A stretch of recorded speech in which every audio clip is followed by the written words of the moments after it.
2011년도부터 가입했고 삼성 탑클래스 변액 유니버셜 종신보험 1.0 무해지 2종 2% 가입했습니다. 주보험 5천만원 17만 3,500원 특약까지 다 해서 토탈 22만 5,350원 내고 있는데요. 아들 2명은 다 컸고 나이는 60살입니다. 이게 원래 연금으로 전환된다고 해서 믿고 가입했는데 초특금리 영상 보니까 연금 전환은 개뿔이라고 생각이 드네요. 해지하는 게 좋을까요? 라고 하셨어. 병력에 따라서 해지할지 감액할지 감액 완납으로 처리할지 그거는 내가 결정합니다. 그러나 여기에 있어서 내가 분명히 말씀드릴 수 있는 것보다 연금으로 전환한다라는 얘기는 다 사기꾼 새끼들입니다. 알겠죠? 연금 전환은 내가 뭐라 그랬어요? 사망보험금 1억짜리 남편의 종신보험이야. 근데 지금 말씀하신 것처럼 애들이 다 컸어. 애들이 다 커서 더 이상은 이제 뭐 사망보험은 큰 의미는 없을 것 같다. 우리 여보, 우리 살아있을 땐 맛있는 거 먹고 여행이나 다닙시다. 그래서 연금으로 우리 전환해서 씁시다 라고 해서 오늘 연금으로 전환을 했단 말이야. 그리고 내일 회사 일을 하다가 혹시라도 사망했지 않습니까? 그러면 어떻게 된다? 사망보험금은 10원도 안 나옵니다. 왜 안 나오는 줄 알아? 그 보험은 이미 해약을 한 거야. 해약을 하면 해약 환급금이 생길 거 아닙니까? 이걸 가지고 연금이라고 얘기하는 겁니다. 이거 개 사기꾼 새끼들이잖아. 그쵸? 종신을 갖고 얘기를 하는 거. 나 근데 종신보험 필요 없어. 뭐 애들 크고 갔는데 뭐 필요하겠어. 에이, 그러면 연금으로 전환해. 그러면 연금으로 쓰면 되지. 그래? 이거 연금 기능이 있어? 당연하지. 이거 다 이거 그렇게 해서 가입하는 거야. 그렇게 해서 팔아쳐먹는 새끼들이 나이 50이 되든 60이 되든 똑같이 사람들 속이면서 팔아쳐먹습니다. 그리고 연금으로 전환할 때는 여러분들이 꼭 아셔야 될 게 있어. 일반 종신보험 같은 경우에 있어서는 확정금리형 상품이에요. 가입할 당시에 공시율이 2.5%, 2.75%라고 한다 그러면 그거 지금 다 떨어져 있지만 2.0%라고 합시다. 그러면 2.0% 확정 공시이율로서 가는 겁니다. 근데 이거는 이자하고는 틀려요. 사업비, 설계사 수당 뺄 것이 존나게 다 빼고 나머지 것들을 굴리니까 얼마 안 되는 거예요. 그러나 어찌됐건 표면상으로는 확정금리형 상품은 맞아요. 근데 이 상품이 쭉 가다가 60세 때 해약을 하려고 하다 보니까 해약 환급률이 예를 들어서 납입한 보험료 대비 90%다. 그래서 해약을 해서 받을 거냐 아니면 연금 전환을 할 거냐라고 해서 그러니까 연금 전환해야지 라고 해서 연금 전환을 딱 하지 않습니까? 그러면은 해약도 해약이지만 더 큰 문제가 뭐가 발생을 하느냐. 확정금리형 상품에서 변동금리형 상품으로 바뀌어버립니다. 연금을 전환을 하면 확정금리형 공시이율 상품에서 변동금리형 공시이율 상품으로 바로 바뀌어버립니다. 알겠죠? 연금 전환의 특징이 바로 그겁니다. 그러면 초특금님, 이게 확정금리형 상품이 아무런 의미가 없는데요? 근데 왜 얘네들이 확정금리형이라고 하죠? 라고 하면 이건 꼭 틀린 얘기는 아니야. 만약 해약시키잖아? 그러면 처음에 가입했었던 확정금리 그 공시이율로서 그대로 해약 환급금이 쌓이는 거기 때문에 이거는 그대로 받을 수가 있어. 그러나 연금으로 전환을 시킨다. 그러면은 금리가 뚝 떨어집니다. 근데 물론 코딱지만하게 써있죠. 이 상품은 최저 1.5%는 확정 지급합니다. 이렇게 나와 있단 말이야. 가입했을 때 4%였는데 옛날 거 아니야. 근데 최저 보증률 1.5는 최저 보증 지급합니다. 이렇게 딱 나와 있는 거야. 그럼 어떻게 되느냐? 이거는 설계사 새끼가 개쓰레기 새끼다. 알겠죠? 그러면서 종신보험 찬양하는 새끼들은 연금으로 전환해. 확정금리형 상품이야. 유니버셜 기능이 있는 건 언제든지 넣다 뺐다 할 수 있어. 알겠죠? 아유, 그렇습니다. 우리 순시님, 자동차 보험하고 운전자 보험 차이가 있나요? 라고 하셨어요. 당연히 차이가 있지.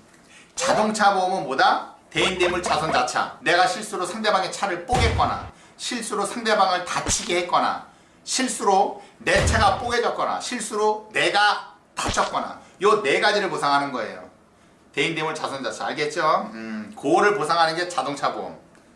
그럼 운전자 보험은 뭡니까? 다 보상해주는데 그럼 운전자 보험에서 뭘 보상하죠? 그건 뭐냐? 내가 과실로 상대방을 만약에 사망케 했어요. 상대방이 죽은 거잖아. 죽었으면 어떻게 돼? 그 사람 몸값은 자동차 보험에서 해주겠지. 그러나 자동차 보험사는 그것까지만 해주지 이 초특급이 과실치사범으로 깜빵에 가든 안 가든 자동차 보험에서는 책임을 안 져요. 왜? 얘네들은 피해 본 부분만큼만 해주는 거지. 내가 깜빵을 가냐 안 가냐 그럼 얘네들은 전혀 신경 쓰지 않습니다. 그건 무슨 얘기냐? 내가 과실로 상대방을 사망케 했으면 내가 변호사도 선임해야 될 거 아니야. 아무것도 모르잖아 법적으로. 변호사도 선임해야 되는 거고 변호사 선임을 잘 했더니 나중에 벌금 나왔어. 그러면 벌금을 내 돈으로 내야 되지 자동차 보험사는 안 내준단 말이야. 그 벌금을 해주는 게 바로 운전자 보험이다. 그리고 상대방을 내가 사망케 했으면 또 뭐가 발생을 합니까?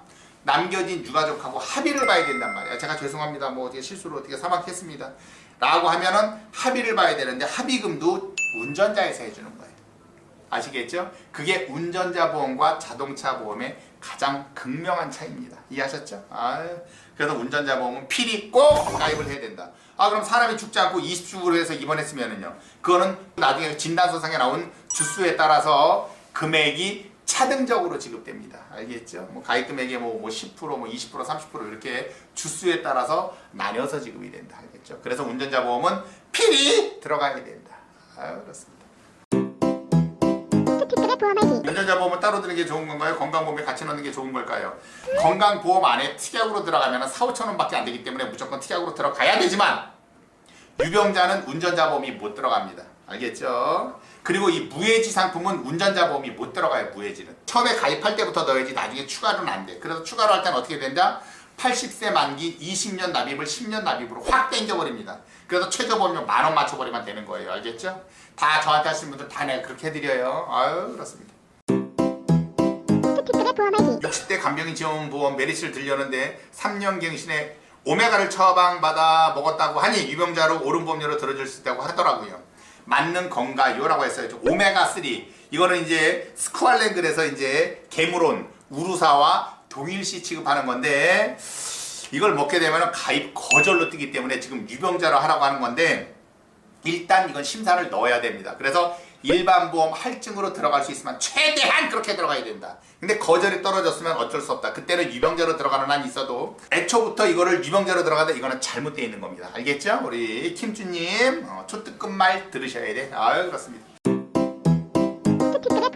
DGB 생명 5년 납 15만 6천원에서 추가 납입 2배 가능해서 현재 1,300만원 가능하다고 하는데 확정 32%인데 이게 10년 이후부터 확정금리 해준대요. 추가 납입 할까요? 라고 했어요. 확정 32%라 그러면은 10년 이후부터 확정금리를 해준대요가 아니라 3.25%로 그대로 굴러가는 겁니다. 알겠죠? 그래서 추가 납입 여력이 가능하다 그러면 추가 납입을 하시란 말이야.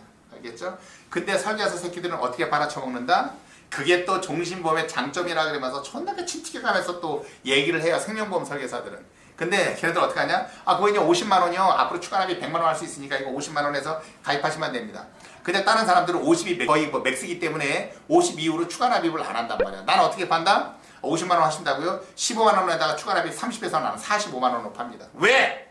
추가 납입에 대해서는 일단 무조건 계약자한테 유리하거든. 설계사한테 떨어지는 수당이 없으니까. 여러분 연금 50만 원에다가 기본보험료 50에다가 추가 납입 100만 원 넣어서 팔잖아요. 그러면은 계약자 입장에서는 150만 원을 내는 거잖아. 근데 설계사 입장에서는 어떠냐? 수당이 5분의 1밖에 안 돼요. 연금은 5분의 1밖에 안 되기 때문에 계약자는 150만 원이라는 보험료를 내도 10만 원짜리 종신보험 판 거랑 똑같습니다. 계약자는 150을 냈는데 내가 그 계약을 받지 않습니까? 10만 원짜리 종신보험 하나하고 똑같습니다. 알겠죠? 그만큼 수당이 완전히 떨어진단 말이야. 누가 그걸 팔아먹어.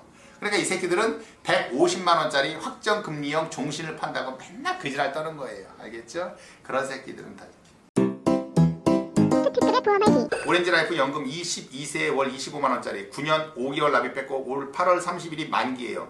추가 납입 600 가능하다는데 할까요? 라고 하셨어요. 10년짜리예요. 대부분 보험사는 납입이 끝나면 추가 납입이 안 돼. 그러니까 여유자금 있다면 이쪽으로 다 몰빵해서 넣으세요. 알겠죠? 왜? 어차피 얘는 묵혀두면 되는 거니까. 돈 여유자금 있다 안 낸 거 몰빵해서 한꺼번에 넣으세요. 근데 이것도 요즘은 많이 바뀌었어.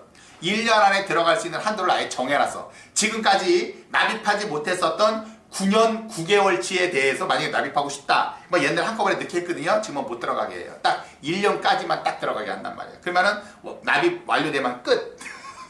추가 납입 못 들어가게 막아놨어요. 지금은. 왜? 이거 보험사에서 돈이 되는 게 아니거든. 운용사에서 굴리는 거니까. 물론 뭐 변액 말고 일반 연금도 어차피 운용사에서 굴리는 거니까 이렇게 막아놓는 경우가 있는데 웬만하면 다 넣어라. 알겠죠? 그래요. 보장은 좋은데 납입 면제 없는 상품 괜찮나요? 라고 하셨어. 보장은 좋은데 납입 면제에 기능이 없어서 약간 껄끄러운데 이거 어떻게 하면 좋냐라고 하는 거죠. 제 말 들으세요. 납입 면제 기능이 있거나 없거나 보장 제대로 넣으면 다 똑같습니다. 따라서 납입 면제 기능이 있는 상품을 무조건 가입해야 된다. 납입 면제 기능이 없는데 이 상품은 좋아. 근데 납입면제 기능이 있는 대신 보장이 작아. 이런 거 없습니다. 알겠죠? 지금은 납입면제 다 탑재하는 거예요. 옛날에는 50에서 80% 이상 후유장애, 암, 뇌졸중, 급성 심근경색증만 걸리면 납입면제였었는데 지금은 보장의 범위가 더 넓어졌어요. 만기 신질환, 뭐 만기 간경화, 뭐 이런 것들까지 다 지금 들어가 있어요. 그러니까 납입면제 기능이 탑재된 걸로 무조건 가입을 해야지. 납입면제 기능이 없는 대신 이 상품은 더 좋다. 이런 거 없어요. 알겠죠? 자, 우리 박서영님, 초특급님 수고 많으십니다. 한 가지 궁금해서요. 간편고지는 무슨 뜻인가 궁금합니다. 라고 하셨어요. 간편고지 같은 경우는 두 가지만 보시면 안 돼요. 그러니까 다른 거는 뭐 3개월 안에 입원 수술했냐 뭐했냐 쭉 있잖아. 간편고지 같은 경우는 딱 두 가지예요. 폐하에 이상 있는지 없는지, 선천 이상 또는 염색체 이상이 있는지 없는지, 요거 하나 물어봅니다. 그러니까 당연히 기형검사에서 그런 나오는 경우가 없잖아. 그러니까 염색체 이상 또는 폐하 이상이 있는지를 첫 번째로 물어보고, 두 번째는 뭐냐? 11대 질병에 산모가 5년 안에 해당 사항이 있었는지 그거를 물어보는 거예요. 그러니까 암이라든지 뭐 여러 가지들 있죠. 뭐 암, 뭐 뇌졸중, 뭐 급성 심근경색증, 뭐 요런 것들에 대해서 걸린 적이 있느냐, 요것만 물어봐요. 딱 두 가지만 물어봅니다. 알겠죠? 그렇습니다. 그래서 간편고지에서는 다 통과다. 그러면은 가입하는데 지장이 없다. 알겠죠? 그래서 태아보험에 있어서 간편고지로 들어가면 된다. 그렇습니다. 자, 우영영님, 착한 실비 전환 질문이요. 기존 실비에 종합의료비 5,000으로 되어 있는데 이게 질병상에 따로 있는 실비로 전환이 가능한가요? 라고 했어요. 가능합니다. 종합입원의료비와 종합통원의료비로 질병과 상해가 같이 묶여 있는 거야. 질병상해가 종합입원의료비, 질병상해가 종합통원의료비로 들어가 있기 때문에 얘를 따로 빼놓으면은 질병입통원의료비와 상해입통원의료비, 그 다음에 3대 특약은 밑에 3개가 쫙 붙어버립니다. 알겠죠? 지금 보험 없는 상태인데 30대 중반이고요. 작년 초 건강검진에서 경도, 심장, 판막, 역류라고 나왔고 대장 용종 제거했습니다. 실비보험이나 종합보험 가입하고 싶은데 혹시 유병자로 가야 할까요? 아니면 그냥 일반 착한 실비로 가입이 가능할까요? 라고 하셨어요. 일반 보험으로 가입이 가능하세요. 유병자가 아니고. 알겠죠? 이거는 일반 보험인데 지금 보면은 심장, 판막, 연류라고 진단, 이거 의심소견이거든요. 이걸로 인해서 치료만 없다 그러면 전혀 상관없다. 그러나 요거를 검사비를 청구했다 그러면은 큰일 납니다. 거절이에요. 거절. 알겠죠? 거절인데 유병자로서는 가입할 수 있다. 일반 보험 거절, 유병자 오케이. 제가 2013년에 가입한 현대해상 안에 실비보험이 있는데 그 후에 섬유선적으로 위반 부담보가 잡히더라고요. 저 같은 사람도 착한 실비로 전환하면 부담보 잡히지 않고 갈아탈 수 있을까요? 라고 하셨어. 예전에 가입한 거는 종합이든 실비든 어찌됐건 부담보로 잡히는 건 맞아요. 근데 그 기간이 만약에 3년 부담보야. 근데 아까 말씀하신 것처럼 2013년에 했잖아? 이미 3년이 지났기 때문에 착한 실비로 전환을 했다고 해서 다시 3년이 또 계산되는 게 아니야. 이미 얘는 끝난 겁니다. 무조건 유방암에 걸려도 암 진단비는 그대로 나오니까 아무 걱정 안 하셔도 된다. 알겠죠? ABL 유니버설 중심보험 최저 보증률 2.5%, 기본 30에 추가납입 60, 20년 납, 해지 안 할 자신 있으면 괜찮나요? 라고 하셔서 ABL 유니버설 종신보험이 아닌 연금으로 가입을 해야 된다. 이건 뭐냐? 어차피 기본보험료 30만 원에 대해서 수당은 그대로 빠진다. 이건 그대로 눈탱이 쳐맞는 거다. 알겠죠? 가입하면 안 된다. 연금으로 해야 된다. 30에 추가납입 60 했었으면은 이거 연금으로 가입하잖아요. 그러면 종신으로 따지면 얼마짜리냐? 5만 원짜리 운전자와 똑같습니다. 보험료는 90만 원을 내는데 5만 원짜리 운전자와 똑같기 때문에 어떤 새끼들이 이거를 파냐? 절대 안 팝니다. 알겠죠? 그렇습니다. 자, 우리 고은정님 안녕하세요. 저희 어머니가 72세이시고 당뇨, 고혈압, 당뇨약 있어서 메리츠 간편보험으로 가입하셨어요. 가입하면서 무해지 환급형을 물어봤더니 안 되는 상품이라고. 무해지 환급형은 상품마다 다 있는 게 아닌가요? 라고 했어요. 유병자 무해지 환급형 다 있습니다. 걔 헛소리 하지 말라고 하세요. 그런데도 있음에도 불구하고 무해지 환급형이 아닌 일반 종합으로 가입받으려고 하는 이유는 뭐다? 두 가지가 있다. 일단 첫 번째, 보험료를 더 올려서. 두 번째, 수당을 많이 챙겨 먹으려고 하는 양아치다. 알겠죠? 초특급한테 상담받지 않으면 그대로 눈탱이 쳐맞는다. 항상 조심하셔야 돼요. 그렇습니다.